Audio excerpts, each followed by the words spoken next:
We collectively, CrossFitters, affiliates, trainers, CrossFitters are the leading force in the world today in the war on chronic disease. 70% of the people that die from chronic disease around the world. Medicine has no solution. You do. The shortage is in professional trainers, not clients. Challenging, successfully fighting chronic disease, it is you and you alone. We sit collectively in unique possession of an elegant solution to the world's most vexing problem. And I'm going to tell you that the American Beverage Association is the enemy. That's the other side of the whole effort. Excellence is obvious to everyone. It's just that easy. Announcement is brought to you in part by the CrossFit affiliates. There's my old mate Susa again. All right. I really just like starting with that because it's a nice reminder, something to listen to. Essentially, where CrossFit started, what Greg's goal was when he progressed from developing a training methodology to what would be more encompassed as a health and fitness and fight against chronic disease. What am I trying to say? Like movement, essentially. So I like to play that. I played it on the start of a few, just because I like it, and that's why I play it. Today's live. If you're listening live and you're in the comments, feel free to say hello. Or if you're listening back later, feel free to leave a comment in the comments section. I've titled this one, "You Can't Out-Train a Bad Diet," and nutrition is simple. And essentially that is what I realized again. Like sometimes, obviously I'm aware of this stuff, but you forget how simple it is if you've done it for so long. And what I mean by that is last week someone asked me for podcast suggestions for nutrition conversations. And I was like, oof, I don't know what to recommend anymore because I don't tend to listen to nutrition focused podcasts anymore, because after 12 years of paying attention to it, and particularly for the last 6, 7, 8 years, there's no new information that works. It's always the same simple stuff that gets you the results that you're looking for. And so I guess that's what I mean when I say nutrition is simple. I went searching for a nutrition podcast to share with someone so that they did have something to listen to, because everyone starts their journey at different spots. So I didn't want to just say there's nothing to listen to, because there probably is something out there. It's just that I haven't listened to a nutrition focused podcast in a long time, because at the end of the day, it's the simple stuff that always works. There's no special sauce. There's no extra little bits and pieces.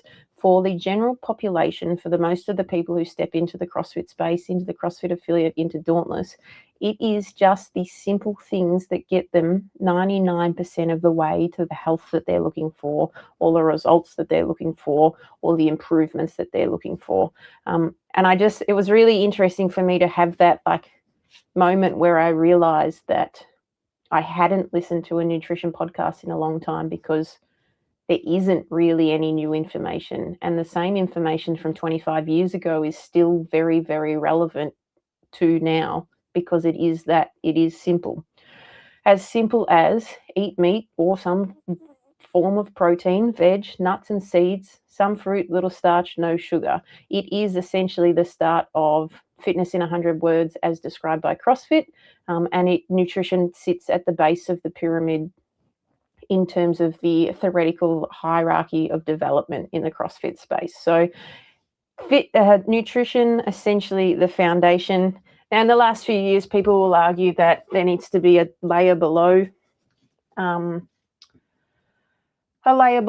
nutrition on that hierarchy of development, that pyramid, which should be sleep first, because if you're not getting enough sleep, the rest of the stuff just doesn't work as good as it could anyway. But we're talking about nutrition today, not sleep. So here we are. Now, the title, You Can't Out-Train a Bad Diet. I'm going to share a video of Matt Fraser to start with because I find this really interesting too. Share this tab. Excuse me. All right. Hopefully you can hear it. You can outwork a bad diet. Oh. What do you think? I think to a certain extent, you know, like if you train harder, you can kind of have some more treats. I tried really hard when I first got into the sport, into competing in CrossFit. I wanted to make it a point to prove that I could out-train a bad diet. And then after a while, I kind of realized, like, why am I doing this? I'm only being a detriment to myself. You know, my body isn't performing the way it's capable of. And what for? I think that's the case for most people. Anyway, I'm going to pause it there. So a couple of interesting things that Matt says. I'm just going to play it through again and pause it at points. I think to a certain extent, you know, like if you train harder, you can kind of have some more treats. That made me smile because I was like, essentially at the end of the day, he's not wrong about that. The harder you train, the more your body can utilize the fuel from what he refers to as treats. He then goes on to say he tried really hard to prove that you can out-train a bad diet. I don't think he said it then, but I believe he used to have a pint of Ben & Jerry's at the end of every day. I'm under the impression that was I need to get as many calories in as possible. And so that was how he did it. And Matt Fraser, share this tab. This is his games profile. Down here under games, 2014 and 2015, he came second. It was after those 2 seconds where he fixed his nutrition and realized after 2 years that potentially his diet is the limiting factor from him being the best in the world, taking him from second to first. So it might have taken him 2 game seasons to realize that. And I guess it's that reminder of, like, he was the best, one of the best CrossFit athletes out there. I'm just going to reshare this because I just got caught by surprise. One of the best CrossFit athletes out there, but it still took him 2 years of competing to realize that, hey, just because I'm this good doesn't mean that I can not see improvements if I fix my diet. For anyone that really notices or cares, I'm going to try and move this into a position where we can see it better. Here we go. I just thought this is what caught my attention then. It says Matt Fraser, CrossFit Mayhem, which is really interesting because I think the last couple of years, I don't think he was listed as Mayhem, so it's funny that his gym is still listed under that. Anyway, funny random things there. All right, coming back to me on full screen. So if I'll just come into the comments because, hi, Tony. I don't know how long you'll listen for, but it's nice to see your name in there. Get off my digital lawn. And Justin, Lucky Camera Strap, says hello to Tony, but he hasn't even said hello to me, so rude. And then he also says, don't ruin Matt's day by talking about CrossFit. So there's a clip that came out 1 or 2 weeks ago where the camera got panned across to Matt to ask him what he thought would happen in an open workout between James Sprague, Dallin Pepper, Jason Hopper, and Justin Medeiros. And he said, I don't want to ruin my day by talking about CrossFit. So I'm sorry, Matt Fraser, if you see this and it ruins your day because we're bringing up the fact that you were once a part of CrossFit. I don't want you to be sad. Anyway, what I was getting at is you can't out-train a bad diet. So it took Matt Fraser 2 years of competing to realize that it still wasn't working for him. So it is, if you're just a regular person in the gym space, the most bang for buck you can do with your training is not to train more, but try and adjust your diet to better support your training.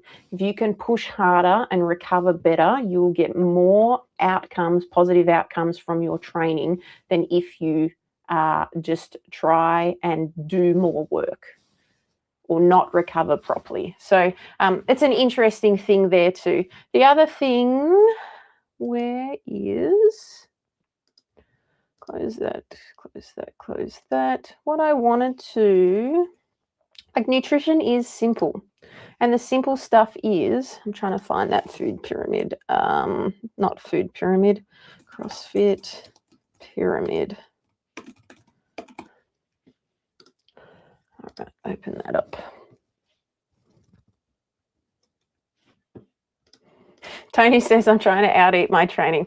Tony, if you don't train, that's not a very hard thing to do. Tell us, what are you doing? What's your plan and thought process daily to out-eat your training? I'm just going to share this screen. This wasn't on the thumbnail. I chose that other picture instead. Share that, share that, share that. So this is that theoretical hierarchy of fitness in the CrossFit space. You can see down the bottom nutrition, then metabolic conditioning, then gymnastics, then weightlifting and throwing, and then sport, which is why CrossFit is essentially like a GPP program. So CrossFit isn't a sports-specific program unless you are training specifically for the CrossFit Games. That's when it becomes a more sport-specific. It's meant to be a general fitness program to build you to have greater capacity across all aspects of life, with the top of that pyramid being sport at that point. So whether that's CrossFit as a sport rather than a training methodology, or whether it's a different sport, maybe you're a mountain biker, maybe you're a footballer, maybe you're a basketballer, whatever it might be. But there is a reason why for 20 years nutrition has sat at the bottom of the pyramid in the CrossFit space, and it's because of the importance of understanding nutrition and how simple it is to maximize your nutrition for you to be as healthy as possible, or on the flip side of things, as far away from sickness as possible. And so there is a spectrum in the CrossFit space too, which is essentially sickness, wellness, and fitness on this, like, I guess, spectrum, for lack of a better term. And the greater your health, the further away, or the greater your fitness, the further away from sickness you are, and further away from wellness you are, which means that when you do get sick, you've got this buffer that comes back to wellness, and then you get better again and you move towards fitness again. If you sit at wellness, which is essentially just not being sick, the moment you get sick, you fall back down that spectrum. And so CrossFit really tries to promote you to progress as far across that spectrum as you can, so that you build a greater buffer for your health and your longevity and your ability to fend off sickness over time. So I just want to bring that pyramid up again, because there it is, nutrition sitting at the bottom there.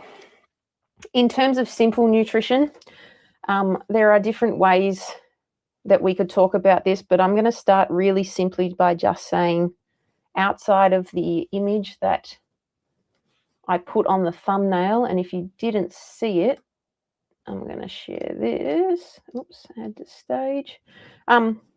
This was the picture I put on the thumbnail. And this is, again, this is just the first sentence of Fitness in 100 Words in the CrossFit space. Eat meat, vegetables, nuts and seeds, some fruit, little starch, and no sugar. And of course, if you're someone who doesn't eat meat, this just means protein. Get enough protein, get enough veggies, and then you progress through. And this is a really simple prescription that can be understood by many as to how to eat well, or how to eat to optimize your body for life. Now, in terms of it being simple, I see this pop up irregularly. It doesn't pop up as much as maybe it needs to, or maybe I think it should, but simply put, we can talk about nutrition or talk about health in, let me start again. We can talk about your diet, which is not necessarily being on a calorie deficit, but more about the way I'm eating right now. My diet consists of, this is how I eat. Diet shouldn't have this connotation to it that means I'm restricting things. Diet is currently, right now, this is what my nutrition consists of. And when it comes to your diet, if we're keeping things simple, you can easily follow that: meats, veg, nuts, seeds, some fruit, little starch, no sugar. But also, does your diet support your training? And simply put, again, because nutrition is simple, simply put, calories. Am I eating enough to sustain what I'm doing? Am I eating so much that I'm gaining weight? Am I eating so little that I'm losing weight, or other health complications that come with that? So calories essentially determine weight. Calorie surplus, weight gain. Calorie deficit, weight loss. Calorie maintenance, maintenance. Calories determine your weight. The macronutrient breakdown of those calories that you have, though, determines your body composition. So depending on your macro breakdown, proteins, carbs, and fats tend to determine how your body shape changes. After that, the micronutrients tend to determine how healthy you are. So calories determine weight or weight changes. So surplus, increase, deficit, loss. Macros, those proteins, carbs, and fats dictate body composition. And this is in the way of influencing muscle mass and fat loss, depending on how you're eating your macronutrients. And then those micronutrients, which are vitamins and minerals, help regulate your health and your metabolic function. And so in saying that, it sounds so simple, and it is so simple. What I think sometimes people find is that they get caught up looking for the special sauce or that something extra, or they think that simple stuff won't get them all the way to the finish line of what it is they want from their health. But going back to what I said at the start, after 10 to 12 years of just being involved in this, the simple stuff is the stuff that works.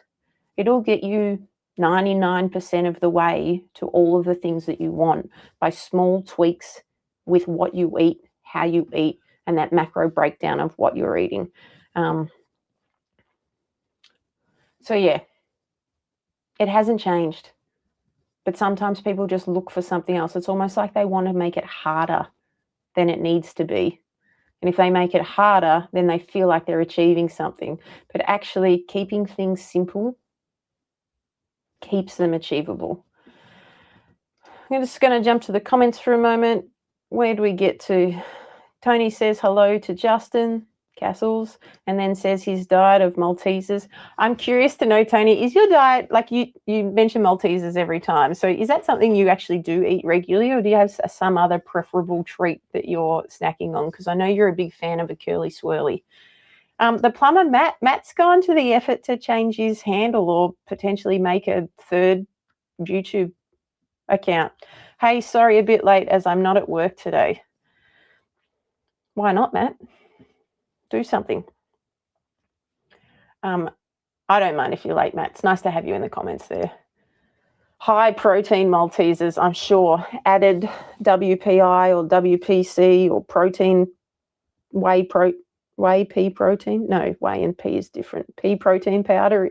I'm sure that Maltesers might start to realize one day if they put high in protein because they've added protein powder to them, they might start selling more, and Tony will probably buy more of them too. Beck's here as well. Hi, I'm here too. Thanks for joining me too, Beck. It's always nice to see some names in the chat. Macro Mike or whatever it is. Yes, Justin, I wouldn't be surprised if Macro Mike don't do a collab, maybe even with Maltesers, and they bring out a protein powder that is a Malteser flavored protein powder. The question would be, would Tony buy that as a way to enjoy his Malteser flavor, or would he still stick with Maltesers from the get-go?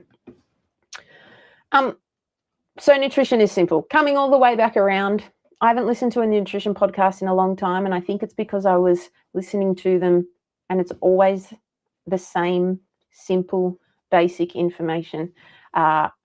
People get caught up in looking for that special sauce, and I think that can happen a lot more with social media too, because I see a lot of performance nutrition coaching, which there's nothing wrong with, but with that, there can be this confusion from general health, or like majority of the population, say in the CrossFit space, thinking that eating the same way that people are eating for performance in their sport or in their activity is what they need to do, when they haven't nailed the basics or the foundations of their nutrition in the first place.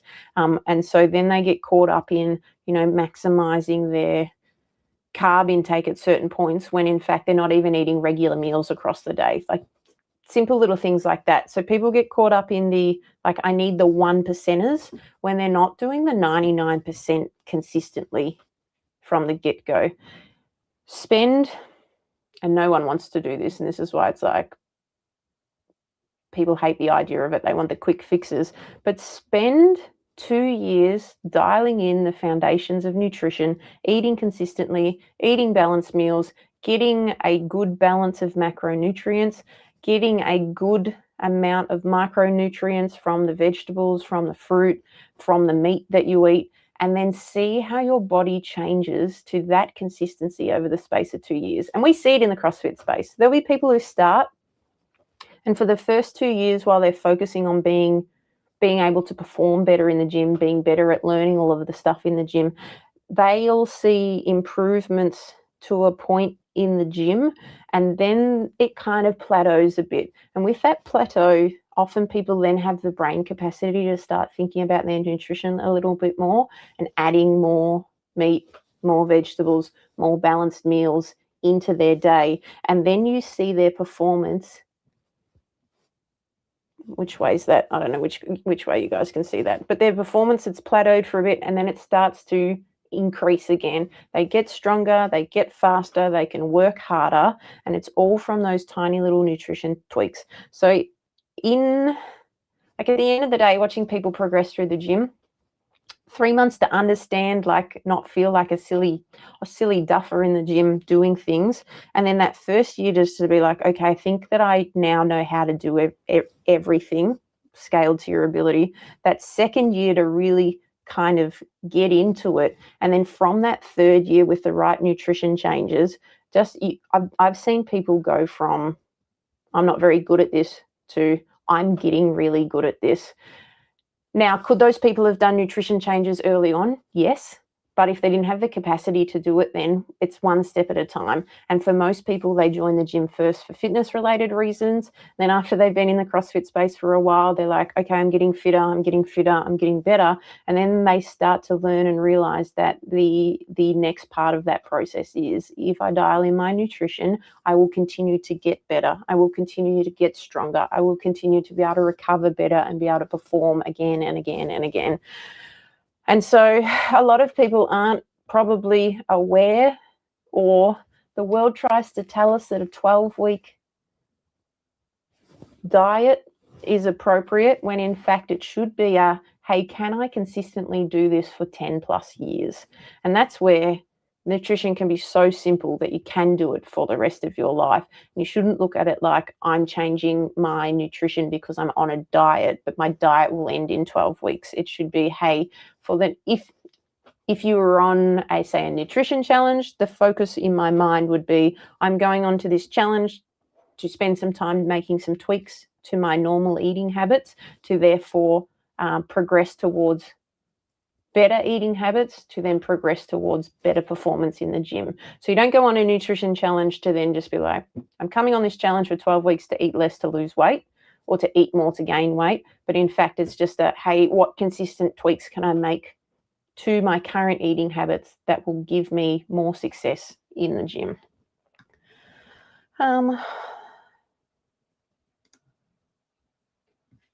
Tony said it was, but I stopped eating chocolate, have been dropping kilos. Oh, good on you, Tony. Well done. So eliminating those Maltesers from your diet, does that mean you don't snack as much anymore? Or is it more a case of you didn't really need them anyway, you were just eating them because they were there? Or is there something different you're now snacking on? I guess they're my questions if you're still listening, Tony. Now, I think that I had put in... Where is it? Bear with me. One moment. Gosh, how am I going to do this without it ruining anything? What did I put in here? There is so much confusion online. I find it caused by performance/sport nutrition when I just want to be healthy. How do I just eat for health? So that was one of the questions. Where are we over here? And I guess that's the thing. It's like understanding or sticking with the idea that nutrition should be simple. It shouldn't be complex. It doesn't need to be complex. Just do the basics regularly and well, and you'll see success with what you need. Another one of Wick's questions was, what would I normally eat before and after doing a CrossFit session? Again, I'm probably one of those people that's just like, my day-to-day is not about maximizing performance. It's about, am I being healthy? Am I doing the basic things? So to answer that question, what would you normally eat? I might just pop this in here and bring it up so that it's on the screen while I talk through it. What would you normally eat before and after doing a CrossFit session? So it depends. If I'm going to a 6 a.m. class, I wouldn't normally eat beforehand, or if I do, it might be simply a small banana. I make sure that when I come home, I have breakfast straight afterwards if I do that, especially if I don't eat beforehand. And that's how I make sure that my recovery is maximized. Now, there are some days where I wake up and I do feel hungry, and that's when it would be more important for me to have that banana prior to training. At the moment, while I'm doing more rehab specific stuff, I don't, because I'm not pushing into intensity, I don't feel the need to have something to eat beforehand. But if I am pushing, or I know that I will be pushing intensity in a workout, I do like to have something as fuel that my body can access. Now, if I didn't have bananas at home, and I mean small banana, like it's a small banana, it's not a lot. I don't like to put a lot in my stomach. If I felt like I just needed to put something in my body, I might have a teaspoon of honey. But otherwise, if I'm training early in the morning at 6 a.m., I might not normally eat beforehand, but I would make sure that I eat a balanced meal afterwards. So proteins, fats, and carbs as a way to fuel recovery post-training. Now, if I'm training at a 9:30 class, or say it's Saturday and it's 8:30, I try and have that same breakfast, balanced breakfast that I would have after the 6 a.m. session. I would try and have that before training. So if I'm training later in the morning, 8:30 or 9:30, because I've still been up for a while, my body really needs the food because I've been awake for a while. So I would always make sure that I've had that breakfast, and depending on how big it is, would depend on how long before the training I would do. But at the moment, my current breakfast would be an hour, maybe an hour and a half before class. So I make sure I've eaten that so that my body, considering it's been awake for a while now, has got the fuel it needs to then support me through that training session there. And then I would come home and I would have what I consider lunch, which would normally be around 11:30, so not your standard lunchtime. I would have lunch after that training session, again, as a way to maximize recovery in the basic, simplest way possible. Something that's something that I can do for the rest of my life. I'm not trying to down a protein shake straight after training or eat something immediately after training. I'm just trying to be consistent with my meals to maximize my recovery through the simple steps. Now, in terms of what I would normally eat, I'm on the overnight, as people would call them, Wheat Bix, but I'm a Vitabrits person. Mine is really, really basic. If I'm like, my breakfast is made up of 3 of those Vitabrits, about 20 to 25 grams of protein powder, almond milk, and then about 90 grams of Chobani on top. I find that sustains me enough for the session, but I am hungry again. So let's say I ate that at 8 a.m. and I trained at 9:30. I am hungry again by 11:30. So I've got lunch ready to go by that point, or close to ready to go by that point, because I know I'm going to eat again. If I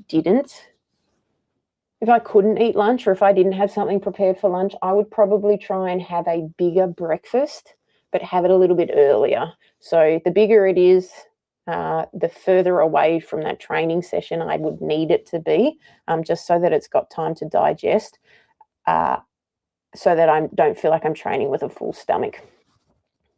So essentially what I would normally do, breakfast at 8, train at 9:30, lunch at 11:30. Lunch is a balanced meal consisting of some sort of meat, whether it's a wrap or a sandwich or a side of rice, and some sort of vegetables attached to that. Now today, less prepared than normal. It was 2 chicken thighs and 150 grams of rice. Mind you, I hadn't trained this morning though, so that's one of those things where it's like I wasn't hungry. I just knew I had to eat prior to this because waiting until after this would push me back too long and it wouldn't work for me. But to give a more broad bit of advice on that, like that's what I would normally eat, but each person should trial and error with what works for them. When we were training for Spartan before this damn wrist injury, I had actually trialed how much overnight oats, how many grams of oats can I have in my overnight oats, and eat them 1 hour before going running, before I feel like I've got food in my stomach versus it doesn't feel so heavy that there's no food in there. So I spent probably 8 weeks just slowly increasing the oats in my breakfast that I would have before my run to see whether or like what was the maximum amount of food I could have within an hour of starting that exercise that would still support me without making me feel sick or lethargic or full while I was doing that exercise. So play around with different things. It's all trial and error. And you'll find what works for you and what doesn't work for you if you do things consistently enough. Beck says, what do you look for when eating out or takeaway? I love eating out, with a little sad face. Great question, Beck. This is a funny one because we've gotten to a point in our lives where we don't like eating out anywhere, and I think it's just because the food doesn't, for the price you pay, the food quality isn't there. But in saying that, when we do eat out, if we were to get takeaway on a boat night, because it's convenient, we might get burritos from GYG because that's on the way out to Epilogue or the way home from Epilogue. And with that burrito, I would get extra meat in it. What I find is the burrito, but and again, it's all trial and error through making a couple of mistakes a few times and then realizing this is why I still feel hungry after eating this dense burrito. But just using that as an example, adding extra meat means I feel fuller for longer with it. I actually found too, the rice and the full wrap were too dense for me. So even though, this is where my brain's funny, my stomach felt full, but my brain was still hungry, like it hadn't got everything that it wanted. So my GYG order, not that I wouldn't recommend that as a takeaway, but if I was to need something like that, I would get a mini burrito, no rice and beans, swapped for lettuce with extra meat. And that would be generally what I would eat on the way out to the lake, and then potentially have some sort of chicken or meat pre-cooked that was already in the fridge when we get home, just to top up the protein at the end of the night. If we were eating out at, say, Harpoon, for example, then I would deem that like a treat. And if I didn't get what I would consider to be a balanced meal from that, I wouldn't worry. I'm out to enjoy the food. If the food happens to be low in protein, but I'm still enjoying it, there's nothing wrong with that.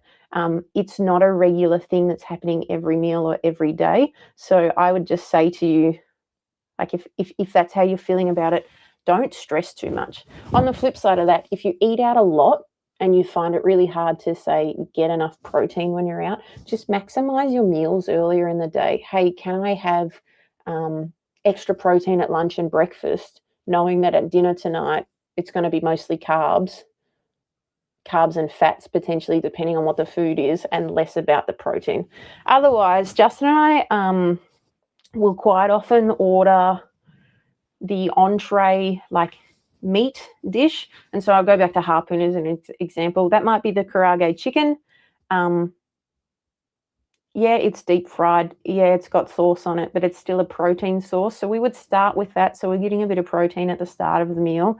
And then with our mains, it wouldn't matter as much if there wasn't protein there.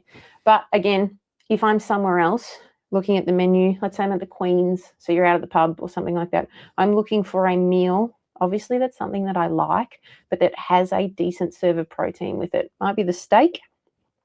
It could be some other meat dish, like it might be, What's something else that I'd like to order? I think it's been so long since I've been to the Rifle, but I remember them having a lamb backstrap on like a couscous salad. So something like that would be something that I would opt for when we're eating out. Otherwise, our takeaway of choice recently has been grilled. And I'm pretty happy to accept the protein in like a grilled burger from the beef patty or from the chicken that's in it. And like I said, knowing that I know that I get enough protein in the rest of my meals, not being too stressed about if that meal might be low in protein for the final meal of the day. And that's the thing too. It's like I saw a post recently and I thought that's a really good point that says, you know, people might get told that 2 eggs for breakfast isn't enough protein, but at the same time, it's hard to know that for sure if you don't know what the person eats for the rest of the day. So if they were only having 3 meals a day and those 3 meals were small and the first meal was just 2 eggs and on toast, it does sound like that meal in particular is low in protein. But if this person gets a decent amount of protein, maybe they have morning tea that's got protein in it, and then they have lunch that's got protein in it, and then their afternoon snack has protein in it, and then their dinner has protein in it too. By the end of the day, they probably hit a good protein source. So that was a nice reflection for me, I guess, to be like, yeah, sometimes you might tell someone 2 eggs probably isn't enough for breakfast, but actually in the grand scheme of things, it's like, we never know that for sure until we've seen the full day of eating to be able to make that as a decision. And if the protein was low at the end of the day after a full day of eating, then the reflection would be on, hey, which meals are the easiest ones to add more protein to? And so that's me getting on a tangent about protein. But generally, when you're eating out or when you're getting takeaway, the macronutrient that is probably going to be the lowest in the food that you're eating from takeaway is going to be that protein source.